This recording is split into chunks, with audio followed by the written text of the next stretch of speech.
Hey 441 listeners, my name is Bailey Cichon, and I'm a juggler with a lot of questions.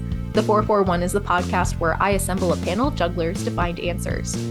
Earlier this year, Lewis Kennedy published his two-part documentary on Delaney Bayles, an American juggler who has etched her name in the history books. The documentary follows Delaney as she sets out to become the first IJA Triple Crown winner. I met Lewis Kennedy when he was filming this documentary in Green Bay, Wisconsin, at the IJA Festival in 2024, and I later met Delaney at the Mondo Juggling and Unicycle Festival in St. Paul, Minnesota. When this documentary came out, I asked them for an exclusive interview, which you are about to listen to. Schedules wouldn't allow us to chat until a few months after the documentary published, so I hope that means all of you have had a chance to watch both parts. If not, you can view the documentary for free on Lewis Kennedy's YouTube channel. Search Throw Like a Girl, Delaney Bayles, and it'll pop up. And when you're done, I would recommend watching some of Lewis's other juggler-focused documentaries. If you can't tell, I'm feeling a little under the weather. This is better than it has been the last couple of days. But thankfully, when I had the conversation with this episode's guest, I was healthy, so you won't have to listen to this voice for much longer. If you're listening to the audio-only version of this podcast, that's great. Just know that there will be some video clips playing over the top of some of the sections of the conversations, and I think that makes it worth watching the episode on YouTube. All right, I had pages and pages of questions for Lewis and Delaney, so sit back and enjoy this behind-the-scenes look at Throw Like a Girl. Thank you guys so much for joining me to talk about Throw Like a Girl. Lewis, I've seen a number of your juggling documentaries, and every time I see one, I think we need more juggler documentaries in the world. How did you get into making juggling documentaries? Oh, no, that's a question. So have you ever seen Juggle Vision? I know Delaney has, I'm sure. No, not personally. Well, you're missing out. No, well, you're not missing out. It was like this. It's like this like juggling TV show that I created with some other lots of other jugglers, and a small section of that was a documentary about a certain juggler, and that was everyone's favorite part. The rest of it wasn't the greatest.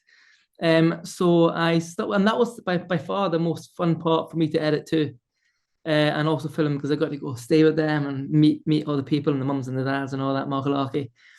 And that's how it started. And it only started off like a 20-minute thing. And now it's turned into a Spencer's and Delaney's and Harvard's where all quite a bit longer.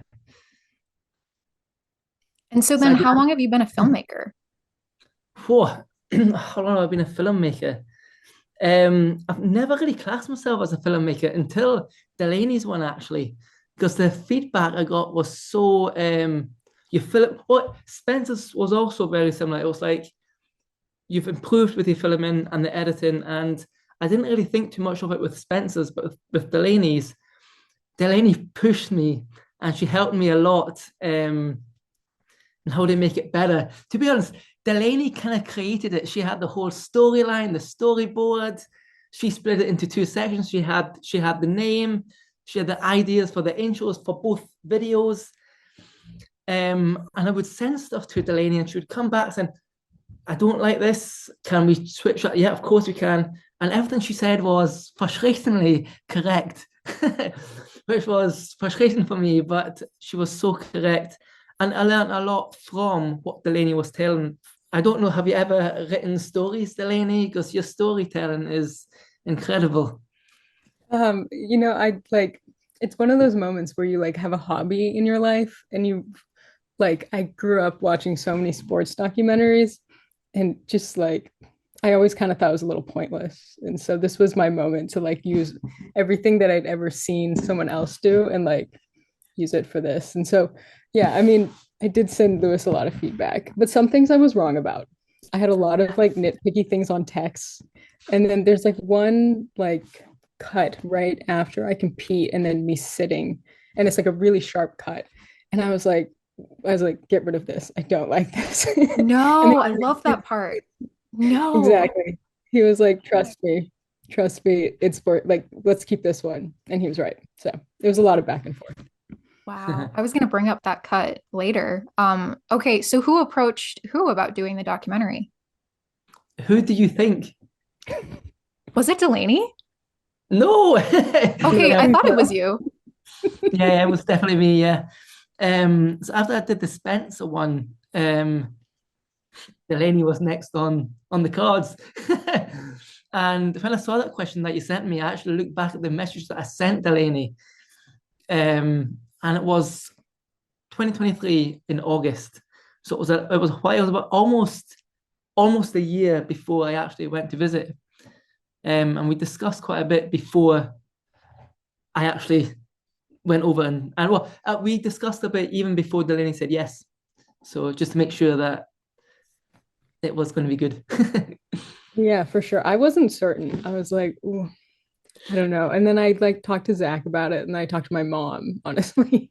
And they were both like, yeah, like why not? Like go for it. And so after that I was like, sure. I was more open to it. Well, you're a pretty private person. What did it take for you to say yes to that? Just was it those couple of conversations of like, this is a good opportunity to share your story? Yeah, I don't know. I was very on the fence because yeah, I generally don't put that much of my life out there. But Lewis was very much like we'll only put in things that you're okay with and so yeah, so I felt definitely safe with like Lewis's vision of it. And then once we kind of got the idea for like the IJA storyline and especially like these 5 championships sort of thing that I'd been dreaming of for a while, I was like, this could be really cool. I mean, it was very cool. I loved like I didn't know how the list of goals came into because it fits so well and it really was like a perfect start, perfect end.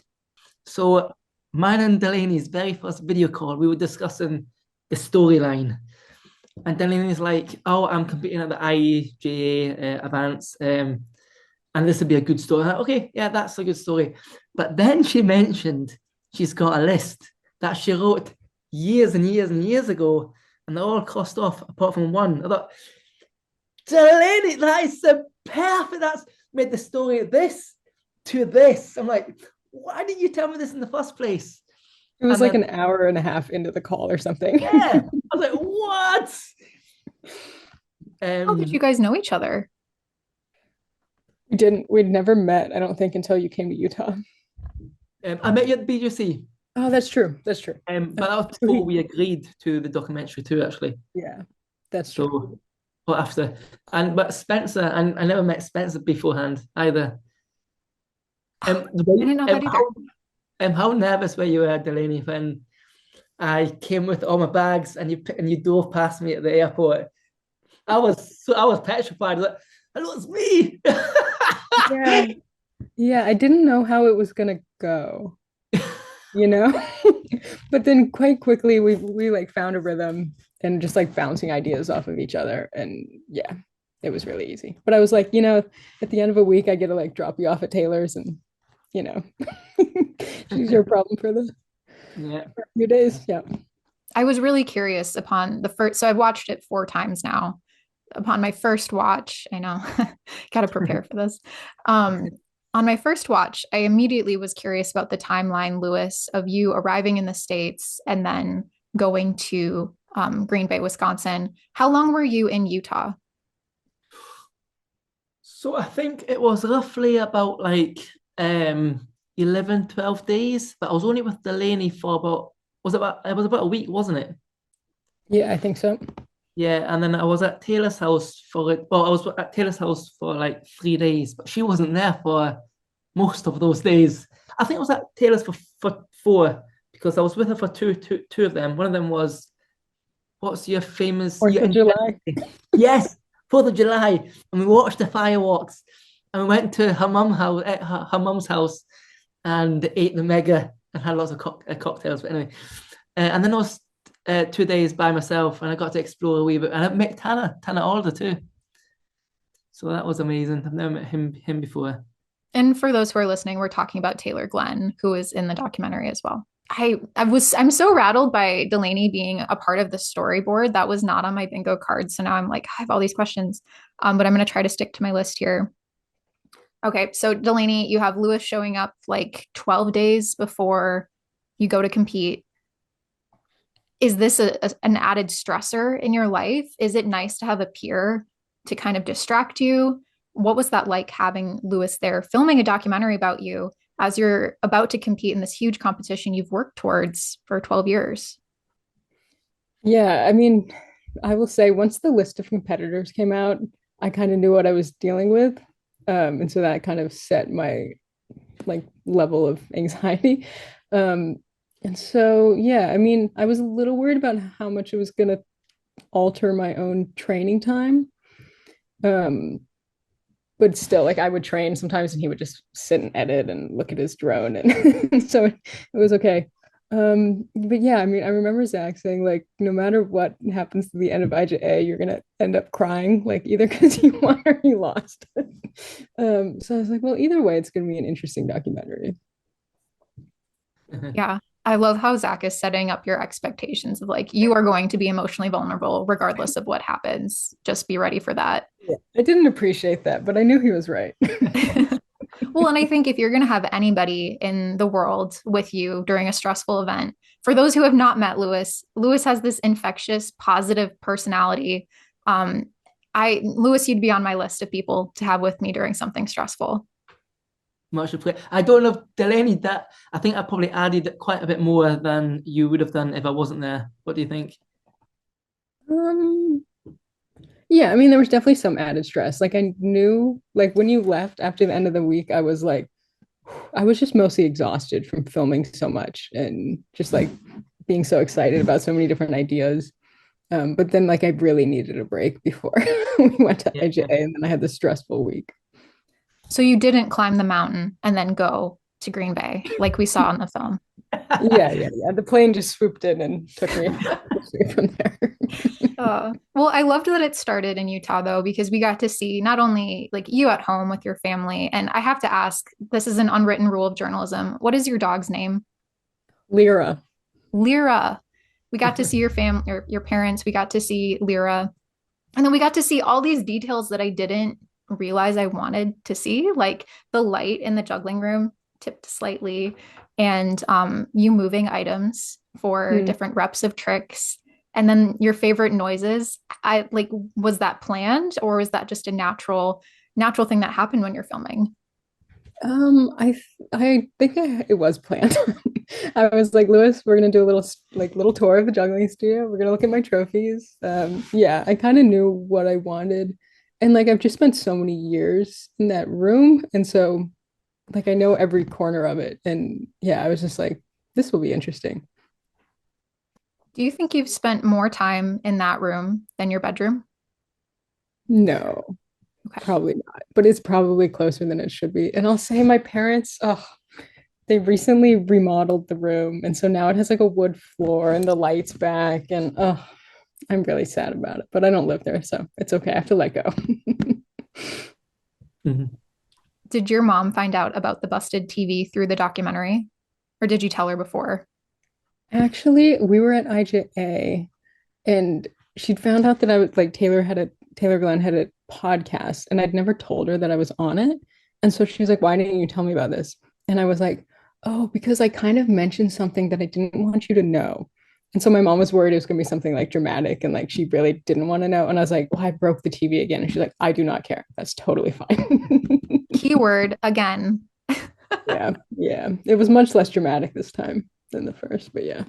Yeah, I love that episode. Again, Taylor's podcast, Taylor Glenn, she has Between Throws. And Delaney, I think you're the second episode. Really great podcast. And we're going to talk about Project Juggle, Lewis's project also. So lots of good juggling podcast shout outs in this episode here. Since we're on the topic of family, Lewis, obviously you get to know the subjects of your documentaries very well. You also get to know their families and their friends. Did anything surprise you as you got to know Delaney deeper? Yes. Do you know what I'm going to say, Delaney? Maybe Prepare about my dad, I'm yourself. sure. Um, I can't believe how focused Delaney was. It was really quite remarkable, and it wasn't just it's like you mentioned the sounds in the studio, Delaney. I never would have even thought of that. You had everything so planned out, and you knew what you wanted in your head, and that made my life so much easier. And it's also made me look like a good documentary maker. And I honestly I appreciate that massively. But I've learned so much from that as well. So that's great. Our connection, we got on so well. And I was really quite happy about that. I see you as a friend, Delaney, which is a good thing. Yeah, for sure. Likewise. Yeah. Well, it felt like you were old friends. It surprised me that you guys didn't know each other right away. I think Jugglers, so obviously I would have heard of Delaney years before that, and I'm sure vice versa for Delaney. And when I have met like Spence, when I met Zach, I think when did I meet Zach? At the EJC, I think. And many other jugglers that we've never actually even spoken to, there's a connection when you meet, and it's as if you've known one another for years because you're living in the same space and you know the jugglers, you know the, does that make any sense? Yeah, which which is good. Yeah. You've done a number of these juggler focused documentaries, and then Project Juggle, which is a podcast that you do with Ivan. It's kind of an extension of this too, where you get to dive into the minds of jugglers who are competing at the highest level. What's that like for you? So that was the question that you sent me beforehand, and I was thinking it's a massive question. But I will try and cut it down short, and it's probably not going to make any sense either. But when comparing the jugglers that I have done the documentaries on, and also Project Juggle and Juggle Vision, it's amazing how the best jugglers in the world, it's amazing how different they all practice to one another, but also the motivational types, if that makes sense. And what I mean by that is like comparing Delaney to Spencer. Delaney's focused. Spencer's focused, but he'd have a day off. You're like, oh, I don't have time to juggle today, it's fine. But Delaney's like, no, I gotta get in my 2 hours practice, my 3 hours practice. It's a completely different mindset. And I think if Delaney's trying to practice like Spencer and Spencer's trying to practice like Delaney, I don't think they would get the best out of their practice sessions. And I'm comparing Harvard to Delaney, it's so different. I think Harvard juggles a bit like Zach. I don't know how Jack trains. This is what I'm kind of guessing. Gets to the hall, does what he wants, might do 7 clubs, might do club and club balance, might do some 3-board box stuff, and it varies massively. Where Delaney's got a structure, which Spencer does too, and that's different from Harvard's. So it's amazing how different they all are. And I don't think they would be as good as they all were if they thought about juggling differently, if that makes sense. Does it make sense? I think so. Yeah. Delaney, any thoughts on that? Any reactions? Ooh. No, I mean, I totally agree. I definitely couldn't practice like Howard or even Spencer. I have to do my own thing. For sure. They all have their own thing as well. Like Delaney, I've never met anyone who does so many triples. Almost every trick's a triple. Well, not quite, but like you mentioned that you do. You and Jonah had a thing going that he does every trick in singles, and you do everything in triples. And Harvard's got his own things. Spencer's got his own things. It's all fascinating, but it's hard to say it all and just what's in here throw to you because I can't explain it very well too. Yeah. Everybody's just going to have to go and make their own juggler documentaries, and then they'll have the same, right? Yeah. Same Well, understanding. that question did inspire me to maybe do a Project Juggle episode on this topic, maybe in a few more years. I could have all the documentary people, Delaney, Howard, all on the same panel discussing how bad I was. But yeah. Well, and you guys are planning to do an episode a year later on this documentary, right? I think you had told me that. I think you bumped in a new one. But maybe in 10 years, Delaney, unless you want to do one next year. No, whatever. I mean, the thing that I cared the most about already happened, so whatever. Whatever else happens is okay. I feel like love the idea of going like OFX documentary was the first one, and that was 2017. I love the fact of in 10 years' time, interviewing those jugglers 10 years later. So I might be in contact 10 years later, Delaney, and say, doing a little update episode. Yeah, for sure. And I'll also add that Ofek's documentary I like watched so many times when I was younger. That one I think it was definitely like a rough, like it wasn't that the same quality you're doing now, but it was still like so cool to see inside of like a juggler's life that you would just never have access to. So I think that was also a reason kind of why I wanted to do it. Yeah. Can I add one more thing to one of the previous questions that you wanted me Yes. to talk about, Delaney? I can't believe I didn't think of this, and I've just thought of it now. Delaney's mindset is very I want to say like I don't want to offend you, but Delaney, so feel free to punch me.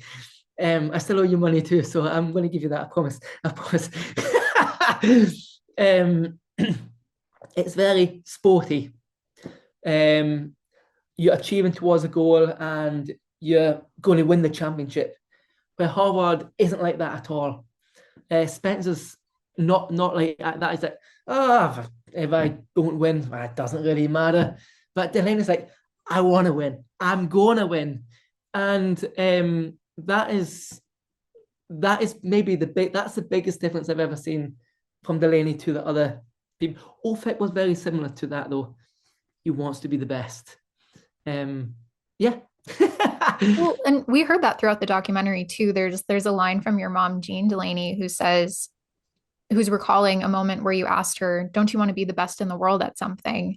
And then we hear from your peers, from your instructors, like they keep talking about your ambition and your gladiator-like tenacity. What was it like to hear people talking about you like that? Or are you used to it?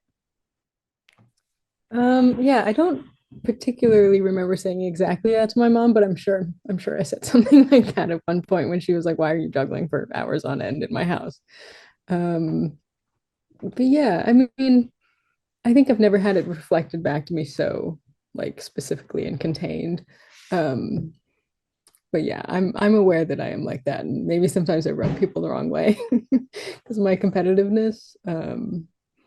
But yeah, I mean, that's just kind of how my brain works. That's why I love sports and sports documentaries. And I think for me, I love juggling like from the beginning because I could just do it on my own as much as I wanted. And I didn't need a coach and I didn't need like teammates. And it was like finally something I could do and get as good as I wanted to all on my own. That's really interesting. One of my favorite parts of the documentary is the "Do you know who Delaney Bayles is?" bit. And Lewis, I think this is how we met. I think you came up to Oh, me. was it? Yeah, I think so. We weren't Wow. on camera, but you had come up to me and asked me, "Do you know who Delaney Bayles is?" And I hadn't met Delaney at the time. So I remember saying to you, "Well, I know who she is, but I don't know her personally." And then we started talking about video and became friends and exchanged numbers. So that was so funny to find out that that was part of the documentary. Excuse me. Hi. Any chance you know who Delaney Bayles is? I don't. No. Sorry. Okay. Appreciate Apologies. it. You don't know who I am? Excuse me. Yeah. Do you know who Delaney Bayles is? No idea. No idea. Thank you. Excuse me. Do you know who Delaney Bayles is? No idea. Okay. Thanks so much. Appreciate it. How did it start? Delaney, take it away. Yeah. Well, so initially Lewis was like, okay, because I was like, oh, I have some sports documentaries that I love. And so he's like, send me some. And so I just picked a few and I sent them to him. And there was one in it. And I liked it for totally like a different reason. But it's like this CrossFitter. And he is like at the intro of his video, he's like driving down the street or something. He's like, yeah, like I don't think people know who CrossFitters are. And then he like just like rolls down the window and like he like talks to a few people and they don't know him. And then there's like one woman who was like, yeah, I know who Brent Frykowski is or something. But she didn't realize she was talking to him. And so she's like telling all about this guy to him and she has no idea. And Lewis loved it. And I was like unsure. I was like, it's kind of like, I guess it could be cool, but it's kind of, I don't know. I wasn't sold. And then he's like, yeah, like let's do it, let's do it. And then I had the idea of like, I don't know, maybe I'm wrong about this, but then one of us came up with like, oh, with the IJA, everyone would know who I was. So we could like juxtapose it. And then we were like, maybe the last day he was there, he's like, we have to do it. And I was like, oh, I so don't want to do this. Like drive around a parking lot for like 2 hours and try and find people and ask them this dumb question. And then Lewis would have to like hide the camera so they wouldn't know they were on camera. It was terrible. I hated doing it. But afterward, I was so glad that we did. It worked so well. And Delaney said to me, if you lose the footage, I am not doing it again. Like, I'm not losing this footage. No, it's the most painful thing to film for sure. I've got so many bloopers from that segment. Very funny. Took quite a long time, didn't it? Yeah, yeah. I mean, it's a simple question. All I needed people to say was no. You know, I didn't need much. And then like we're finding some people who don't speak English and like some people who just like don't want to talk at all. And at first we were like, oh, we're doing something for a documentary. Do you want to be in it? And then people were instantly like, no. And we had to get a strategy. And then I started hiding the camera. I'm like, I'm gonna put the camera down here and pretend I don't. But we did it. We did it, Delaney. It was great. Yeah. And then I was like, at IJA, someone else has to do it. I cannot walk around and do it there.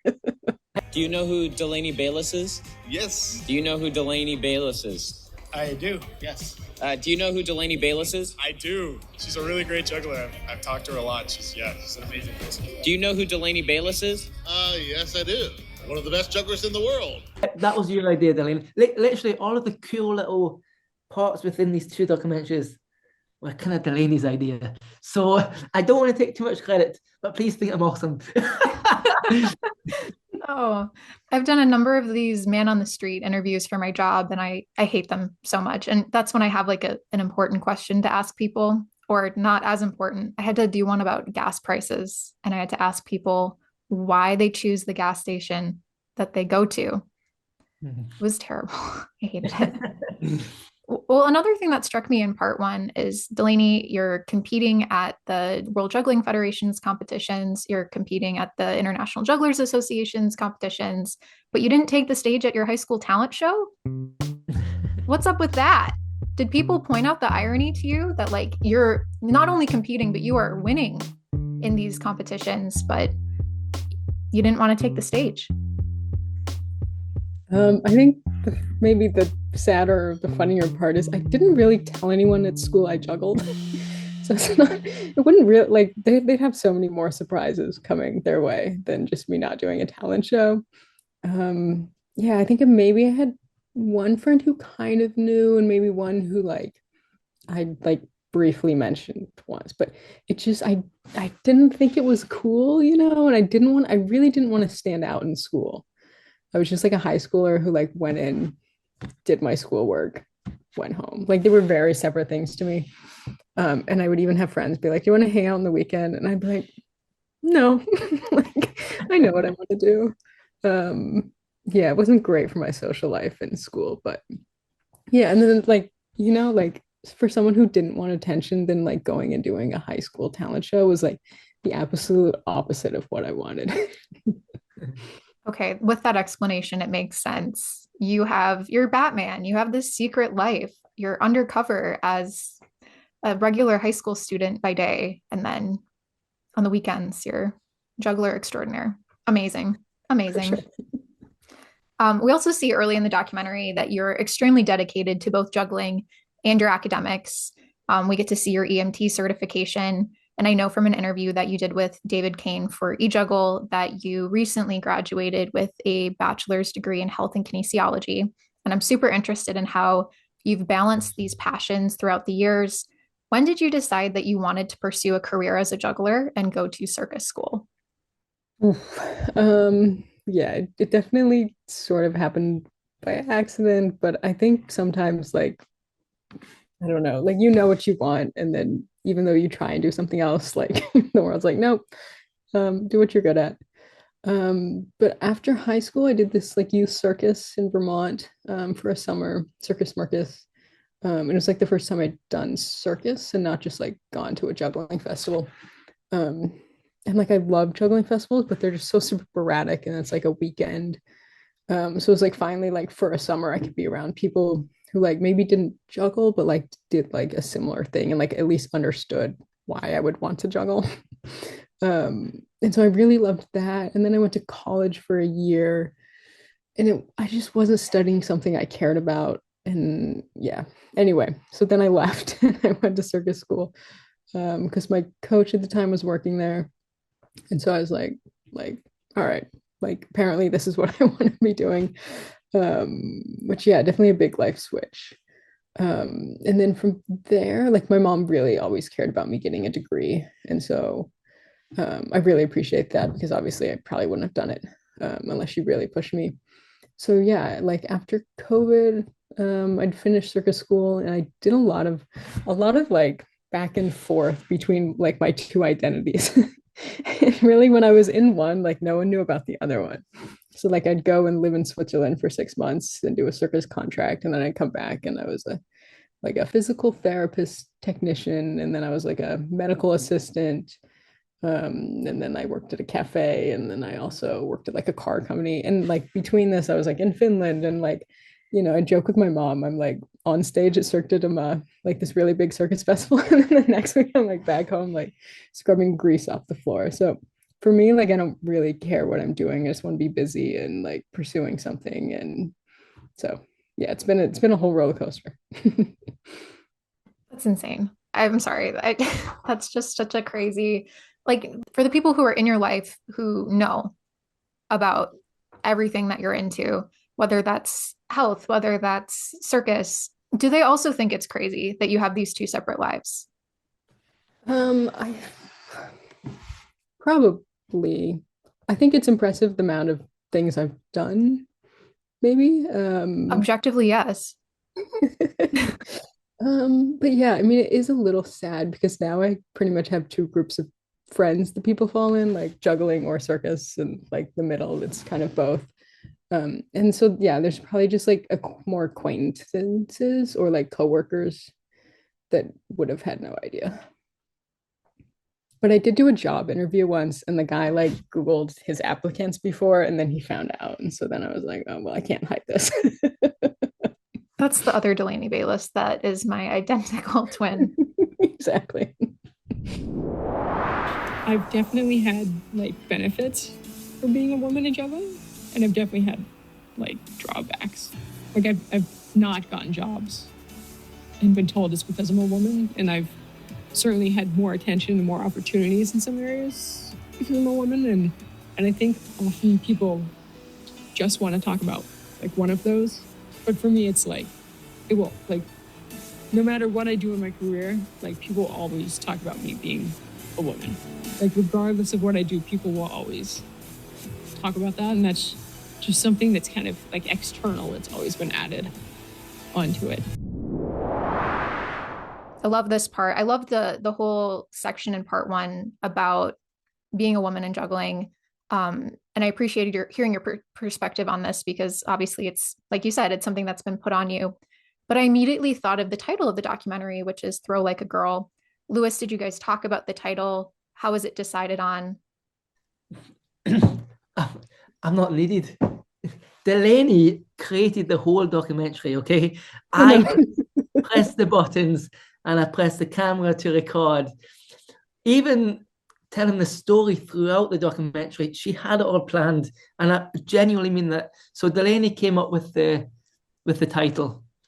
Was that the question? Yeah. So Delaney, what does the title mean to you? Well, initially, for a long time, I had this idea of making like a juggling video that was like really fun and upbeat, and it had to be to the like Lizzo throw like a or like Lizzo like a girl song. And so I think I was telling Lewis about this, and I was like, yeah, and like I've always wanted to name it Throw Like a Girl, like a little, like it's a play on, I mean, not really a play on words, but it's like a stereotype that you can kind of flip on its head.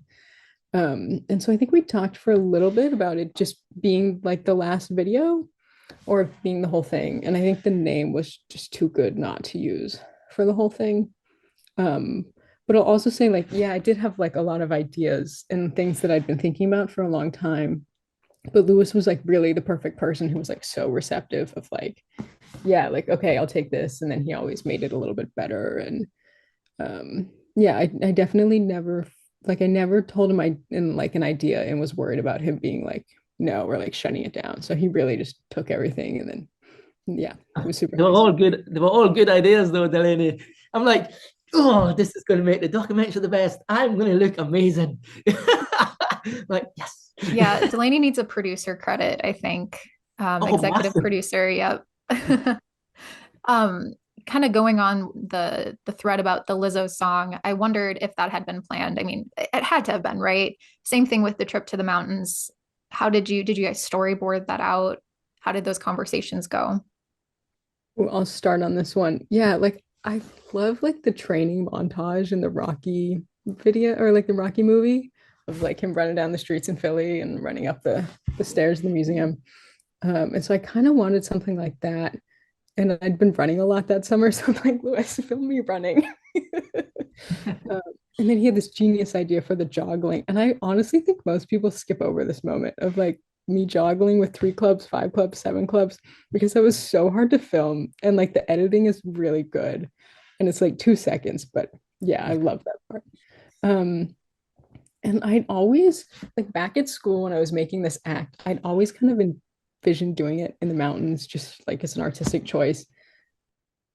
And maybe Lewis even like it was something I was thinking, but I was like, oh, that's kind of weird, you know? And then Lewis kind of was like, oh, like we could go in the mountains. And so I was like trying to think of some place to go. And then my dad's like, go up to like Snowbird, like the really gorgeous area. But it was like the perfect spot. Like It was honestly, perfect. Yeah. And there was yeah, it was a pivot spot. And I think we only saw like 1 or 2 people walk past us. And it was cold. it was like July, but there was still like snow. And yeah. Yeah. And because the Sunday before we'd just gone like downtown Salt Lake to film stuff for like the Lizzo video. And it was so good that we went on a Sunday because no one was downtown. And then we went on like a Monday, like into the mountains when like if we'd done it the opposite way, it wouldn't have worked. There would have been so many people. So we definitely got lucky with that one. Did you plan that? No, it just happened. I was literally just following Delaney. But Delaney was also my cook, which I feel so bad about. And we used to get back from like what we got back from a shoot, and she's like, "Right, we need to film this interview section." Yes, you're correct, Delaney. And we need to eat. Oh yes, we do. Okay, you go set the camera up, Lewis, and get the lightings all set up, and I'll cook the food. We can do the interview, and then we can film that other thing at night. Oh, Delaney, good idea. So, yeah. Yeah, it's true. But like I had to be like, Lewis, you have to eat because he was just so focused on like running around and being like, oh, I'm just doing everything. And I was like, I mean, I can't help with the camera stuff, but I can at least feed you. Yeah, I much appreciate it. And then I didn't chop the tomatoes correctly, did I? Yeah, you had some funny habits. I'm not very good at cooking, but Delaney gave me a little lesson, and I didn't chop the tomatoes. I'm like, so yeah, I learned how to cook a wee bit over there too, actually. Yeah. I also really love the drone shots at the Olympic site. That when I first saw it, I mean, there was a lot of yelling on my couch at the TV when I watched it the first 2 times. But a lot of it was like, oh my God, this is so beautiful. This is perfect. So I just want to shout out those visuals because they were just beautiful. And also, Lewis you forgot your drone, didn't you? And so we went to Best Buy to buy a drone, and we got all the way there, and he like forgot his phone with his wallet on it. Then we had to go all the way. Yeah. And then we had to go back to your house to get it, and then go back to get the drone again. And literally, it was that shot when I came down next to the stadium. That was the first time I flew the drone, and I was shaking like this, petrified I was going to crash another one. Because I've crashed 2 before too. It wasn't because I forgot it; it's because I keep crashing them. Oh no! But and my plan was that okay, we don't have a drone. And then I got there, and I think we discussed about going up the mountain, and we're like, we need a drone. Yeah. I'm just gonna go buy one. So we went to get it, and it was so worth it, wasn't it? I can't imagine this documentary without it. Yeah, it was absolute. I'm so glad I got it. And that pad, literally, you stick the drone up there, and you don't really know literally you have to be quite creative on the fly. Think, okay, this could be a good shot, and then you just have to do it. because you don't know what's going to happen. It's not planned. It's like, okay, that's a good idea. Do it now, kind of thing. Does that make sense? I personally have not flown a drone, but I've had to edit drone footage, and it's like, okay, it's just a really wide shot, and you're hoping for the best.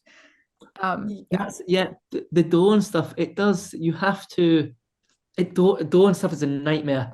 So you're shooting like this, and you got more white sky than the ground, and the ground's like super underexposed.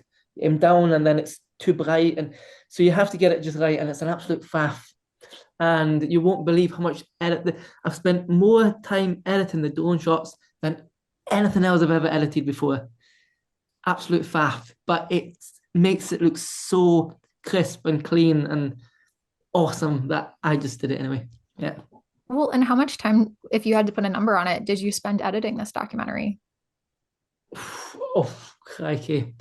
Well, without Delaney, it would have been a lot shorter, but a lot worse. And I really, really mean that. And that's a compliment, Delaney. So I actually started editing the second part first, and I started at Delaney's performance that she won. And I don't know if I told you, Delaney, but that main static shot, it was out of focus. And it was the first thing I looked at when I got home, and I was on this table, and I almost started crying. But it wasn't super out of focus. Like, Zach's going to be laughing. If Zach's still watching this right now, he's going to start laughing, because I was telling him I've got Spencer's documentary out of focus. But like, Lewis, you're talking rubbish. It's because it looks like 1080p. It doesn't need to be like 100 million K. Like, okay. But I really played around with the editing bit, and I'm guessing you didn't notice that it wasn't out of focus. Delaney, did you? Not at all. I was. There was some parts that looked more out of focus to me than whatnot. I don't know if you remember, Delaney, but when we were editing that section, and I say we because it was a we, Delaney's like, actually, can you switch the camera angle for this bit? I'm like, you're correct, but it's out of focus. But then I did it anyway, and no one's ever mentioned it being out of focus. So it was just me being a perfectionist. Yeah, for sure. And there were definitely times when I'd ask you to do something that you just couldn't do. It was a bit like the black text in the corner, but there was a black background. It was just little things like that, but everything you said was correct. So the decision for part 1 and part 2, where did that come from? It was something I was thinking about, but I was like, is that ridiculous to like have a two-parter, you know? But just like the mere images of them just made so much sense of like have the, do you know who Delaney Bayles is beginning, and then to have like the kind of signature videos at the end. And it was also nice to have like a pre-IGA thing of like kind of childhood and other competitions, and then to have like being at the festival. And I liked that we released them on the same day though. So it wasn't like, you had to like wait. But still, it's like kind of a separate thing. So yeah, to me, it was really important. And I was glad Lewis understood and was on board with it. I was hyped when he came up with that idea. I was like, oh, great. Why not a 3-parter? And I'm like, oh, it's too much. Oh, I love that. So I was in the audience in Green Bay. I know what happens, but as I'm watching part 2, I am so stressed every time I watch it of like, what is going to happen? So amazing editing, amazing filming, beautiful. I was there. I knew the outcome before I even watched it, but I was still so stressed. And like, what did Delaney win? Was the question in my mind. Where I was sitting also in the audience, Delaney, I knew you had it in the bag. And I'm wondering, this is something we didn't get to see in the documentary, was your initial reaction when you came off of stage. How did you feel it went? Yeah, because we weren't allowed to film anything during the competition. So like so honestly, some of the footage is kind of staged. Like it was from the tech day earlier, of like me like right before, like in that room warming up. That was just from tech earlier. Yeah, I vaguely remember bits and pieces. Like I remember my 7 Club flash, and I remember the beginning. And I remember dropping my 5 up, of course. And then I kind of remember the ending. Yeah, often when I get off stage after like a competition, like all you're doing is like just rethinking everything. And I'm pretty sure I just went backstage and texted Zach and I was like, oh God, do you think I did enough? Because I will come back and I will do it again, but I don't want to. Like, I want to move on and do other things. But I was just like, oh man, please, please, I want to do enough. And like, yeah, I remember like standing against this like black wall on the side with everyone and like, okay, third, second, okay. It was, and like, I thought I had a pretty good shot, but like, you never know. And it's like kind of a somewhat arbitrary judging system. Like, definitely there's categories and things, but like anything could happen. And so, yeah, I think when you see me jump, I was just like, oh, thank God. It's like finally over. And I did my little 1, 2, 3, just in case anyone in the audience didn't know. I was like, well, then you'll have to ask a friend and then you'll know. So, yeah. We talked about this at the start, but that cut from the excitement of championships to the day after, I would assume, the morning after, where Delaney, you're sitting, you're not looking at the camera, and then you just start finally reflecting. Expert, beautiful. Every time it just hits me. It's beautiful. I love it. Tell me about the conversation that you guys had in the editing room. Yeah, well, first off, we'd filmed the one with me crying before this, and I was like, man, like, why did I cry? Like, I'm clearly just exhausted and stressed out from this week. And so I was like, oh, I'm not certain if I want to put that in there. So like, let's film another interview just so we have an option of like how to end it. And so that's what this one is from. And there were a few good things in it. Like we still ended up using both. But yeah, but anyway, Lewis would like edit little sections and then he'd like send them to me and they were like unfinished, but like to get my thoughts. And I was like, oh, like obviously you're gonna edit this part, so it's not like a sharp cut.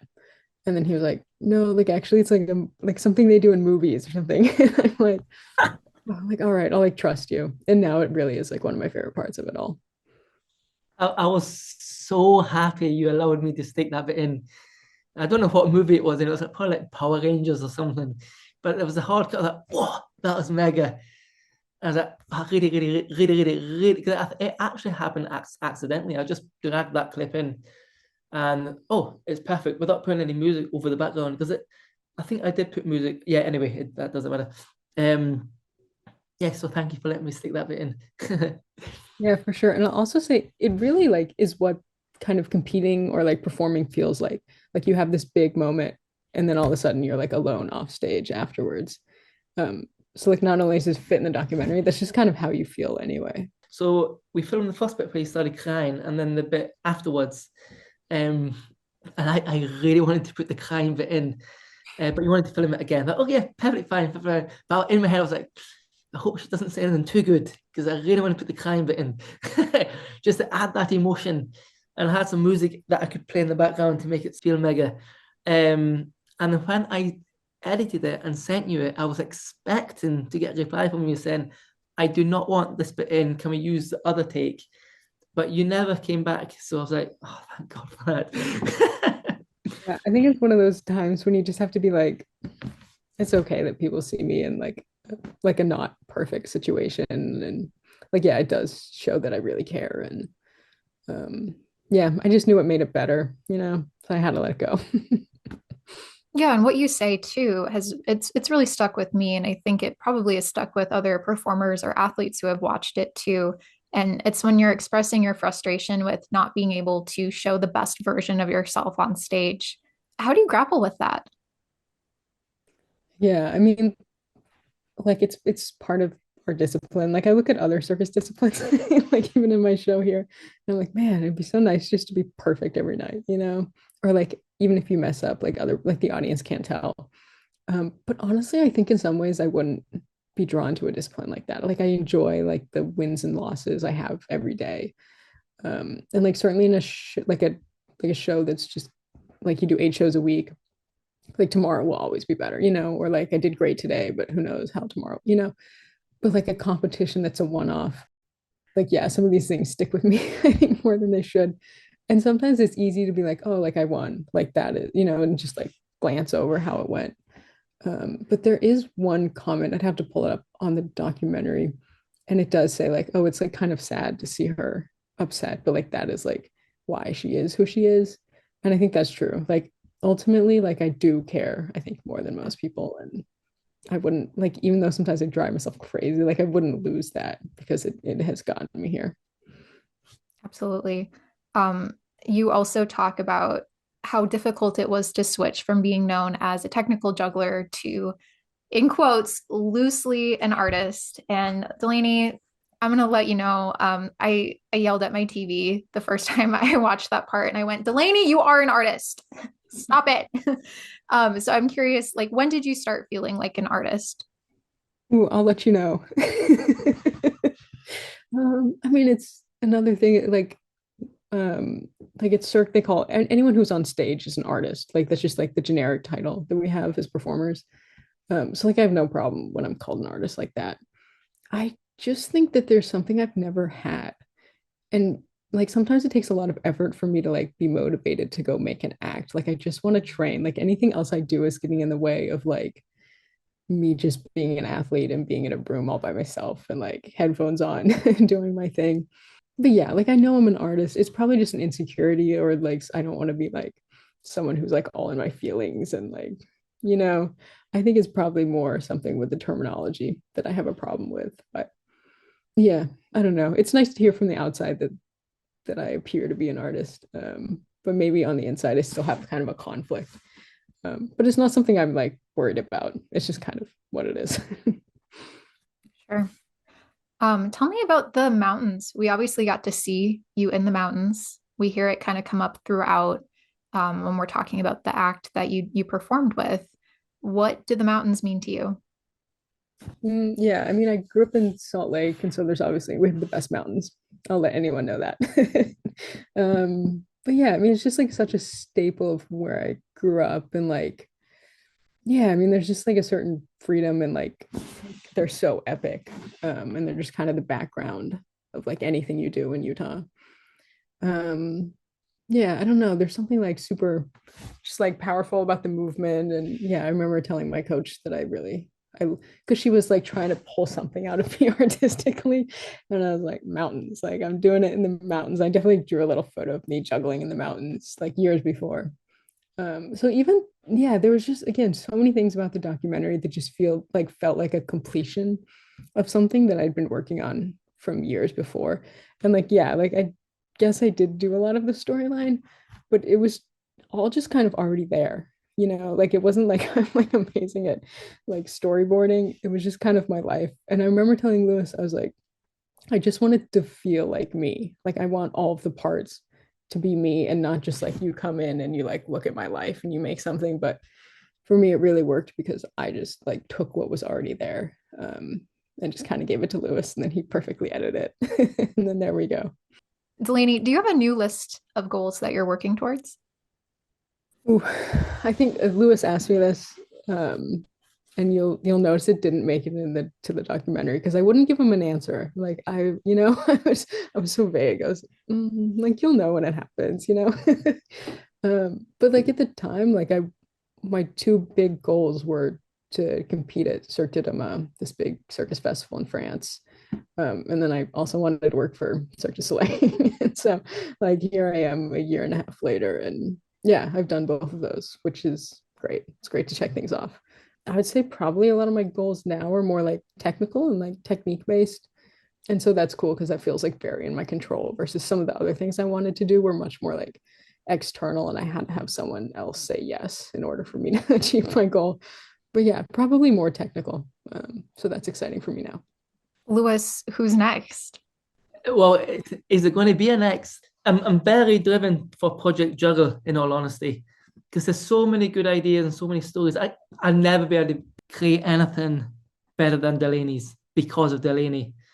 So I was kind of semi-thinking about other people who are just better than me. I'm trying to steal from them. So, like, for example, Luke Burridge, he's very intelligent. You know Moritz Rosner? He's very intelligent too. Great guy. Yeah, great guy. Luca Felmingis. So I am actually making a documentary on Luca. I don't know if you two know that. I think Delaney might know that. He's the youngest person to visit all of the countries in the world. And he flew me out to his last country with him, and we made a whole documentary about that. but that's not juggling related. So hopefully that will turn out good.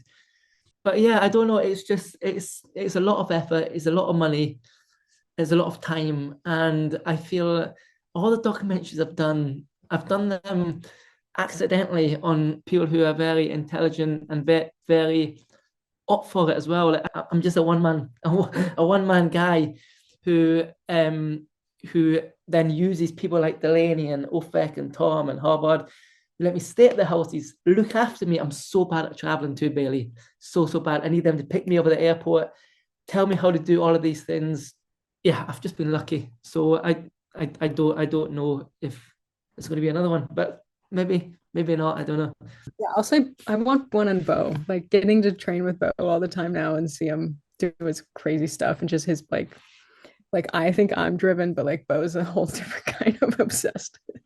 So I Would be a good love one with him. But I'll also say like Lewis just does this. Like, I didn't pay him or like I didn't, he bought his own flights. Like, yeah, like my parents housed him and we gave him food and everything. But like he really gave me this gift that like I get to go back now and like look back on this, like not only like this specific week of my life, but like all of the, like a good number of the people who were like along for the journey. And like I got these really cool interviews with my parents talking about things that they just like, like I asked my parents a lot of questions, but like specifically like an outsider like perspective, asking them questions about me, it was like super cool. And yeah, just like everything in one place that I can like go back and look at is just such a gift for sure. Nice. I'm glad you feel like that, because I really like something which really inspires me to do all this malarkey is so people can look back on it. Because I mean I watched Ofek's documentary and I'm not even thinking about Ofek, thinking about me, that this is how I look, this is how I spoke, this is how I tried to edit this documentary where I am now. I'm filming Delaney's. So you see the growth, and I love the idea, and that's why I like the idea of doing like wedding documentaries where they can look back on and see their friends and the families and the best men, and just doing the bow tie and all these cute little happiness, if you know what I mean. Yeah, hope that's a good answer. Have you submitted it to any film festivals? Circus International Film Festival? Oh no. Is Oh, it good you enough? should. Do you think so? I think you should. I had a film in there. So, Lewis, I'm going to pass the torch here and say you should submit this to a film festival. Yes. Delaney, if I do, I'll let you know. Hey, it's Bailey here. I hope that Lewis submits this documentary to a film festival or two. The best thing about producing a podcast or a documentary is being able to share it beyond its intended audience and introducing people to a community that they might never have been exposed to. Years ago, I produced a mini documentary of sorts called Life in the Circus Arts, and it was an official selection of 3 film festivals, including the Circus International Film Festival. And I've actually submitted this podcast for awards as well. My favorite part of film festivals was talking about professional circus artists and answering questions from the audience. It's one of the reasons why I became a juggler, but that's a story for another day. And I think I actually have talked about this already on the podcast, so let's get back to our conversation. I get that question a lot. Who's next? And I can't see finding another Delaney and being so good together. Like we work so well together too. The reason why the documentaries work so well is the friendship, if that makes sense. Like me and Spencer, it was like me and Delaney, we became friends so well. And same with Ofek, Harvard, Tom, and Ivan. I love Ivan so much too. So anyway, yes, sorry, I can go on all day about the same thing. No worries. Delaney, can we talk a little bit about what you've been up to since the documentary was done? You're talking with us from Germany right now. Yeah. So like the last couple of years, I've just been doing contracts with circus companies. Now I'm in a resident show in Berlin with Cirque du Soleil, and the show's called Olysee. Yeah, we open in like a week and a half. But yeah, it's been like 6-month creation. So it's definitely been a journey, as like any creation is, with a lot of changes and ups and downs. But it's cool. Like it is actually one kind of fun thing is like my IJA act was very contemporary, and it did have like a lot of like specific movement style that I'd worked on with Andrea. And then I did like quite a few contracts like after I made it, and they just wanted me to juggle, which like I can obviously do, but I was like always like, oh, a little disappointed. And so like my act here certainly isn't like contemporary. Like I don't do one club, like it's not super contemporary, but like I get to use a lot of the movement that I made from my IJA act. And I like can't talk about the show that much, but like if you ever see it, there's like a certain part right after my act. That like I really get to kind of use like all the movement that I like made with three clubs in like a really kind of epic way that I could never pull off. Like I needed Cirque du Soleil to have like the production value to really pull it off. But yeah, like it's been cool to like just yeah, like really the whole journey is what is kind of like what the documentary highlighted, and certainly I'm still on that journey, hopefully for a while. So yeah, it's been cool. It's been good since. Nice. Last question. Favorite parts? Do you have favorite parts of the documentary? I do. Do you want to go first, Delaney, or shall I? Yeah, you go for it. So I've got two favorite parts. Well, I've got one. Well, my favorite part was the drone section, just because that turned out so well. And then I also like the part where what's the name? Who you train with, the dancer, Vivica? Not Vivica. Andrea, yeah. Andrea, sorry. Yeah, that section where she's over talking. And so let me go back to the drone section.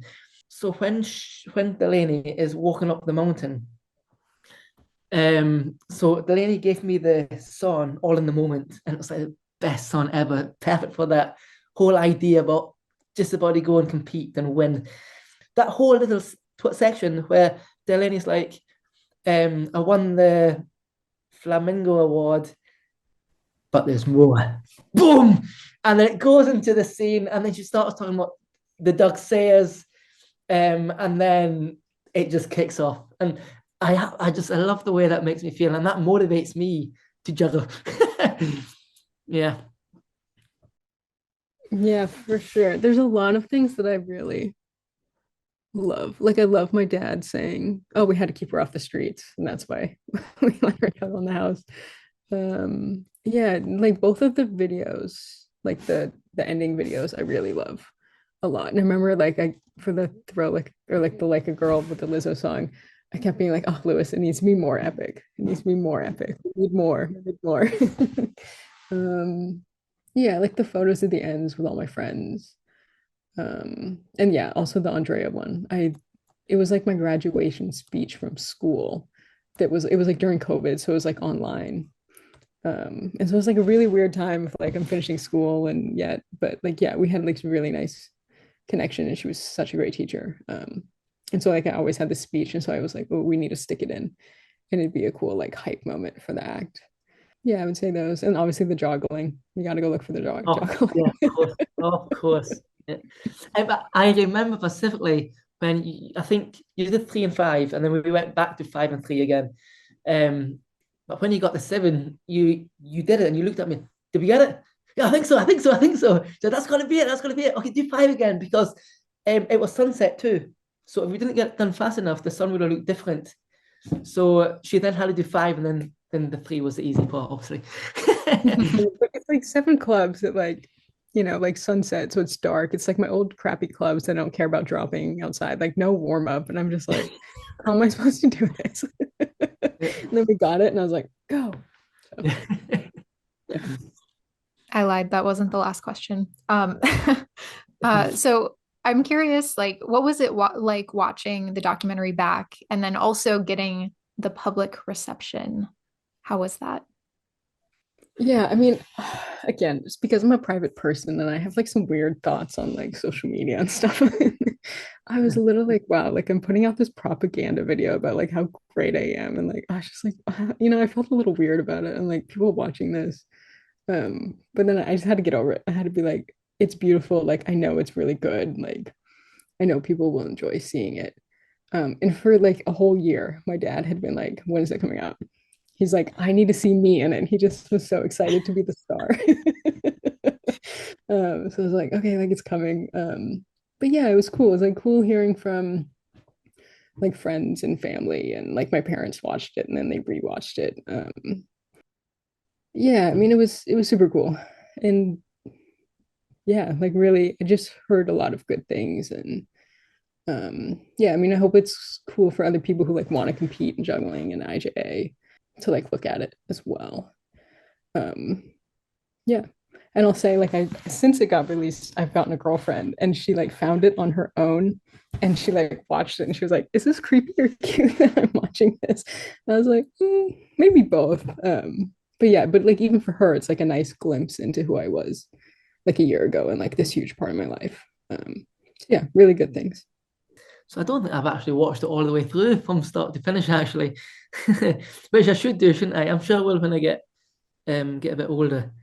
But because I know exactly what's coming up, and I also there's many flaws that none of you will really know that I do know, and I get a little bit flustered by those. But it is that is what it is.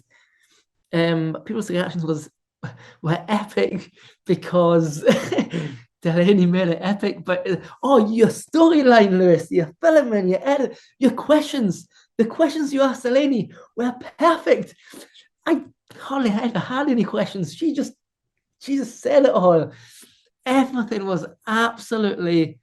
I won the lottery with doing one on Delaney at that exact time moment as well. And I also won the lottery with Spencer and all of the other guys too. Spencer getting the DB. It makes me look so much better than I actually am. And I'm absolutely honored. I'm just hoping this happens again. But I think Lewis like sells himself short though, because like you give him an answer and he's like, that's the best answer I've ever heard. And you're like, okay. Like I think it was kind of an average answer, but my next one will be even better because you're so hyped on what I just said. There's that positive personality again. Oh, you're too nice. You're too nice. Yeah. And I got a really nice message from Luke Burridge too. And that really again about the storyboard and stuff. And I told him it was Delaney. I don't know if he really believes me, but he really better do. And that's someone I would actually really like to do a documentary on. Luke Burridge. Yeah, I was very, very happy with the response. It inspires me a lot. So yeah, I appreciate that. Everyone who's watching, thank you for being so nice. Thank you, Delaney and Lewis, for sharing this behind-the-scenes look at Throw Like a Girl. 441 listener, I hope that this inspires you to continue the conversation, or maybe it'll inspire a future filmmaker to pick up their camera and create a piece of long-form work. I want to thank the International Jugglers Association for sponsoring this podcast. You can find articles and more podcasts at ejuggle.org. eJuggle is the official publication of the International Jugglers Association. I also want to thank Modern Vaudeville Press, a sponsor who has supported the 441 since day one. Modern Vaudeville Press is a boutique publishing company that specializes in nonfiction books about the circus arts, juggling, and more. You can find the full catalog at modernvaudevillepress.com. And I also want to thank Jake Darrow. Your support means the world. This show was hosted and produced by Bailey Cichon. Benjamin Domask-Rue is our sound designer. Finally, if you have an idea for a topic that we should cover on the 441, send me an email at the441podcast@gmail.com or send me a note on Instagram at the 441 Juggling Podcast. Your DMs and comments are always filled with great ideas. That's the 441 on Throw Like a Girl, the Delaney Bayles documentary. I'm Bailey Cichon.